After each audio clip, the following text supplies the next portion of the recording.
Peter Wohlleben, The Hidden Life of Trees, What They Feel, How They Communicate, Discoveries from a Secret World. A book about trees.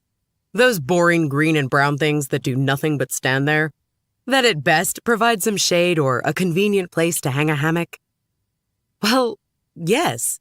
Thing is, trees aren't as boring as you might think. Or did you already know that they have their own kind of electric internet that enables them to warn friends and relatives from miles away about an insect attack?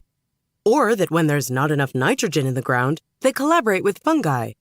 Or that they have different personalities and choose when to shed their leaves? You see, there is a lot to discover in the woods. In their million-year-long history, trees have developed astonishing abilities that help them in the lifelong struggle to secure water, light, and nutrients. They have occupied the craziest ecological niches and have established friendships, antagonisms, and alliances with every other possible living thing. No one is better suited to tell you all this than Peter Wohlleben, who has spent his entire life among the trees.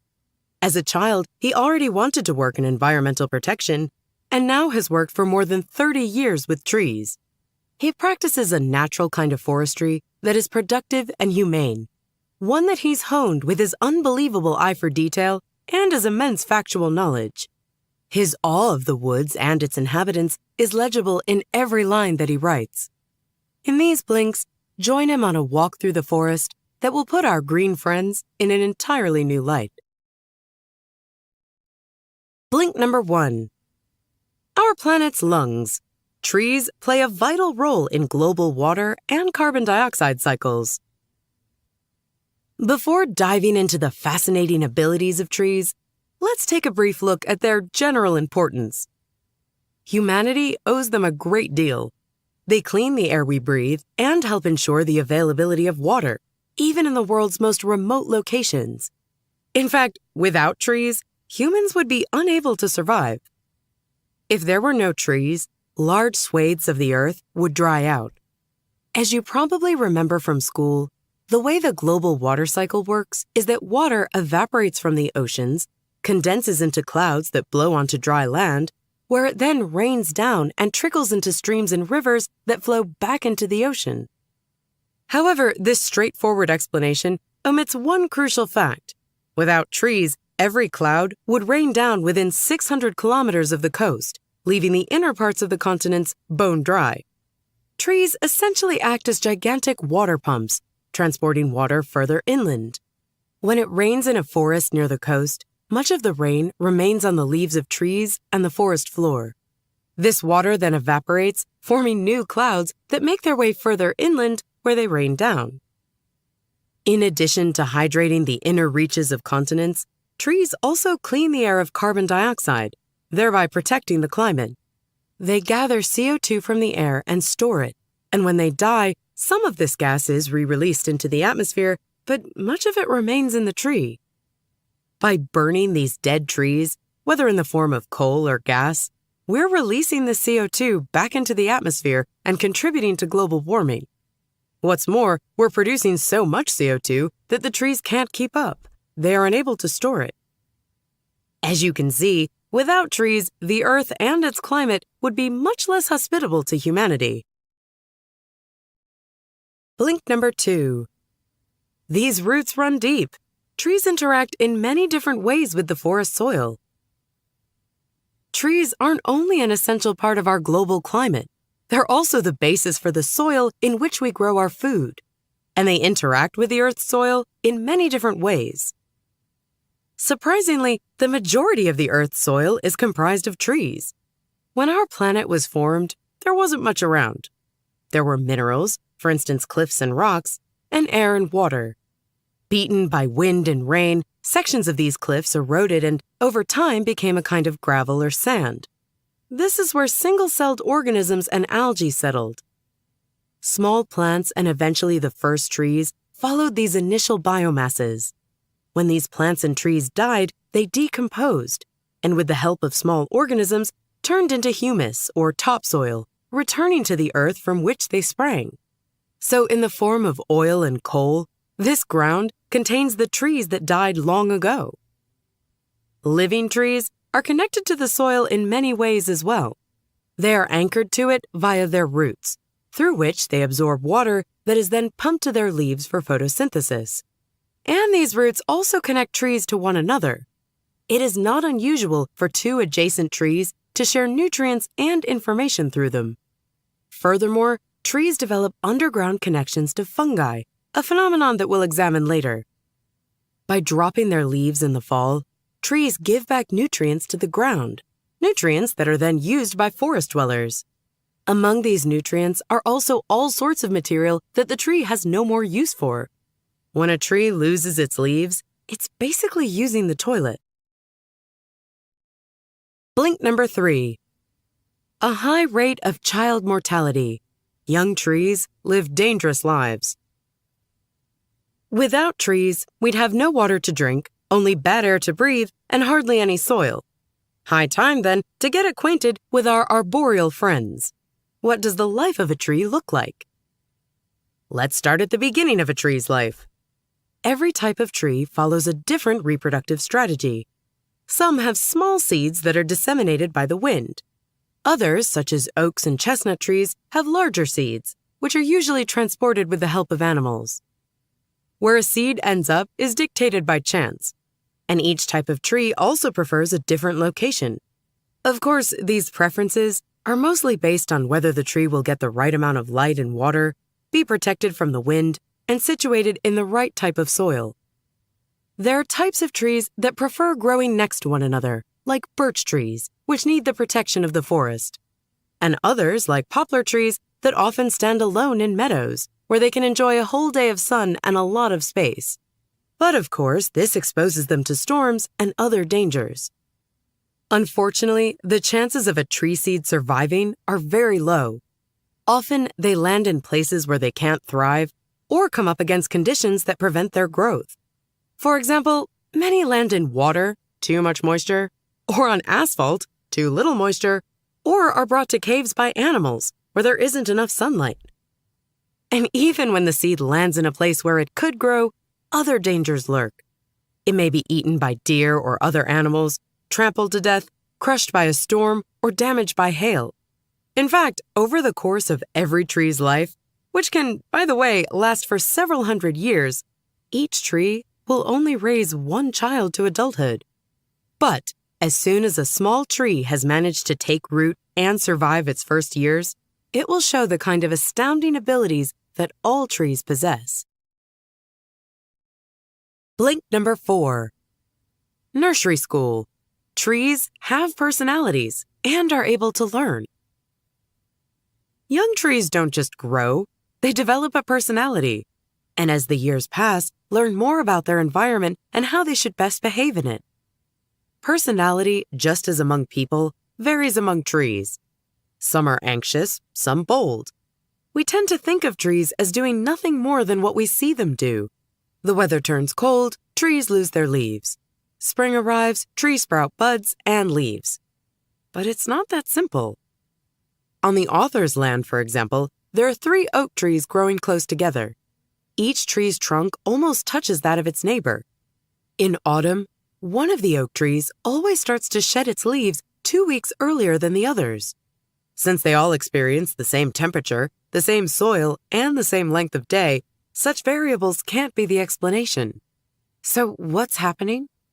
Well, this tree is simply more careful than the others. Whoever holds onto their leaves longer can do more photosynthesis and store more nutrients. However, the longer a tree keeps its leaves, the higher the risk of injury. A tree will get hurt if it still has its leaves during a frost or a freeze.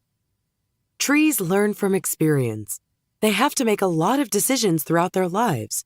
When do they shed their leaves? Where do they let their roots grow? Toward the east, where there might be more nutrients in the earth, or toward the west, where there is more moisture?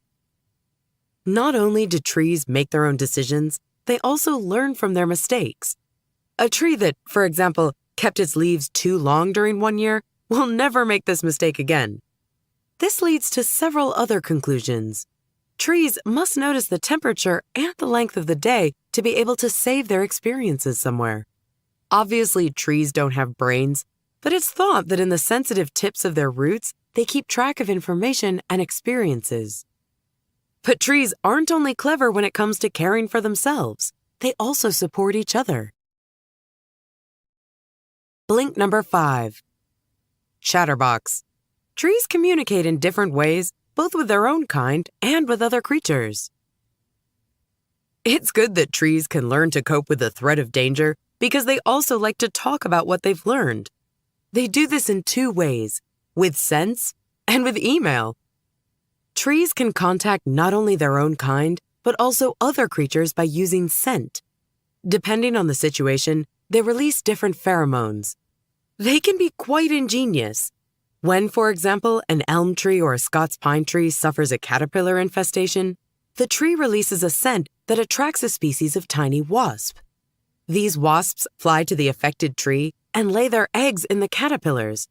When these eggs hatch, the larvae attack and eat the caterpillars. Here's another exciting example. Trees have a way of identifying what kind of creature is trying to eat their leaves by tasting that creature's saliva. Information travels even faster through the forest's own internet. Electric pulses can only spread very slowly within a tree itself. If, for example, a caterpillar starts munching on a leaf, the leaf's fibers send out electric signals. These signals travel along the fibers at a rip-roaring pace of 1 centimeter per minute. Under the ground, however, almost every tree is linked to countless fungal threads, which can transmit electric signals much more quickly. One single fungus can spread itself over several miles and thus connect many trees with each other. We know that trees can send specific electric signals to the fungi and thus inform other trees nearby about insects or drought or other dangers. How that actually happens is still not fully understood, but it is being studied. Blink number 6. My friend the tree. Trees help one another. Trees aren't dumb. They are dependent on their ecosystems and conspecifics and can get in touch with them. No wonder, then, that they help each other out whenever there's trouble.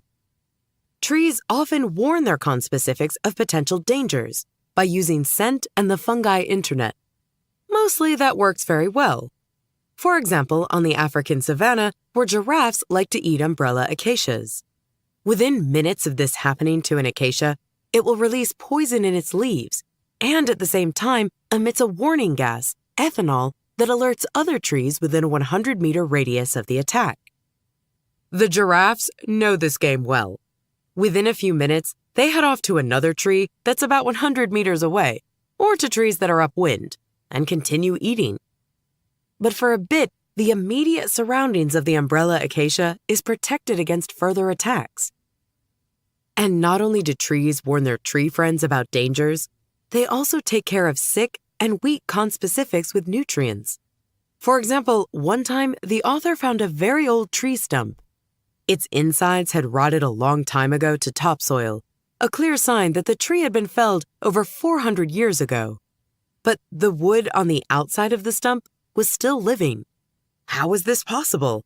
After all, the stump didn't have its own leaves to do its own photosynthesis. Well, the stump was nourished by its neighbors with nutrients from the root system, and had been for at least 400 years. There's no way for this stump to heal, but for trees which are only badly hurt, this system can save lives. Why do trees do such a thing? It's simple. It's better together. Trees need the forest. It protects them from storms, provides the right microclimate, and warns them of attacks. So, they help each other out. Blink number 7. Lucky mushrooms. Trees intentionally work with fungi. We already saw that trees use fungi to spread information in the forest. The fungi do this via their mycelium, a network of thread-like filaments. But that's not all. Trees and fungi work together on other levels too. For instance, they help each other procure water and nutrients, a collaboration that starts when a fungus lets a few filaments grow into the roots of the tree. Then the process gets started. The fungus helps the tree absorb more water. Sometimes the ground is rather dry and the tree can't get enough water with its roots alone. The filaments of the fungus are much finer, allowing them to permeate more ground, withdrawing water and nutrients and passing them on to their tree. In return, the fungi get sugar produced through photosynthesis from the tree. It's a good trade. Trees that work with fungi store twice as much nitrogen and phosphorus, both important for life, than those without fungal friends. This may sound perfectly harmonious. However, when the going gets tough, the fungi can resort to drastic, deadly measures.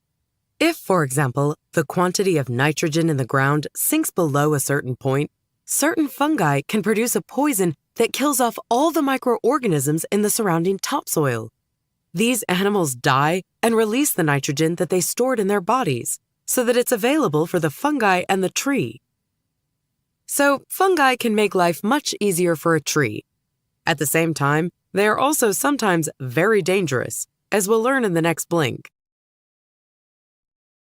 Blink number 8. That hurts. Trees protect themselves from injury. We've seen how trees warn each other when, for example, beetles, giraffes, or, a bit closer to home, deer attack. The injuries that trees sustain during such attacks are painful, and so, quite naturally, they want to avoid them at any cost. There are different types of injury that a tree can suffer, and a major inflictor of these injuries are, of course, animals. Deer eat young shoots, woodpeckers peck holes into the trunk, and bark beetles drill through the bark and eat almost all of the living wood. Smaller animals can also do great damage. Aphids attach themselves to the leaves and drink out their fluid, which contains sugar. Unfortunately, this fluid, the blood of trees, contains so little sugar that the aphids have to drink a lot. And all that liquid has to go somewhere. Maybe you've parked under a tree that aphids are drinking from and found your car covered in a sticky mess. The other big danger is weather. A storm can break branches or split the trunk. Rain, snow, and hoarfrost also pose a threat. Extreme weight or cold can strain the limbs so severely that they snap off, leaving an open wound. Trees have thus developed different strategies for dealing with these types of dangers. Spruce trees, for example, have arranged their branches so that, when strained by the weight of snow, they bend downward, virtually lying atop one another. Trees luckily don't catch bacterial infections or viruses like we humans, but every injury includes the risk of a different kind of infection, fungus. And as soon as the bark is opened, whether by a woodpecker or a broken branch, fungus can enter the tree. The tree tries right away to close the opening with new wood. We see the results of these efforts, a bulge in the bark, at the edges of holes left behind by fallen branches. Unfortunately, this isn't exactly a speedy process. And if the fungus gets in, the tree, even if it manages to heal itself, won't survive for more than 100 years. Once the fungus makes it inside, the wood starts to rot, and the tree will inevitably, though maybe slowly, die. Blink number 9. Respect. Trees should be treated humanely, as animals are. The image most people have of trees is dated. Unfortunately, the forestry industry is also behind the times. Traditional forestry, practiced almost everywhere in Germany today, does a few things wrong. Of course, in the forestry industry, it's mostly about producing wood. Foresters have long had a misconception. They thought that younger trees produce more wood faster than old trees. But this is untrue. Younger trees actually grow slower than older ones. In most forests, trees are felled when they are about 100 years old. But for instance, beech trees aren't sexually mature until anywhere between the ages of 80 and 150. No functioning ecosystem can exist in forests that only contain a few types of trees that are supposed to be harvested so quickly. Many things that we learned in the last blinks simply don't work there. Trees don't build partnerships with fungi or warn each other of danger, for instance. This results in unhealthy forests that are prone to pests and are generally unproductive. A natural forest is more productive. Also, a forestry industry that mimics nature produces both higher amounts of and better quality wood. Let's think back to the example of that tree stump, the one that was taken care of for years by its neighbors. This kind of cooperation only takes place in naturally grown forests. Only there do organisms live in balance. So we should cut down trees later, and when we do, we should do it carefully and not just walk through the forest with chainsaws. Whoever understands that trees have a memory, that they can feel and live together with their children, won't be able to fell trees whenever it's convenient. This person will look for the trees that have fulfilled their duty in the ecosystem, those occupying a position that other trees can soon grow into and take over. You've just heard our blinks to The Hidden Life of Trees by Peter Wohlleben. The key message of this book is that trees are undervalued organisms. They can do much more than is often realized. They communicate and help each other out, they have senses, and are designed to fit well into their place in their ecosystem. We should show trees respect and care about their welfare, just as we do with animals. Last thing, we'd love to hear what you think about our content. Just drop an email to remember@blinkist.com with The Hidden Life of Trees as the subject line and share your thoughts.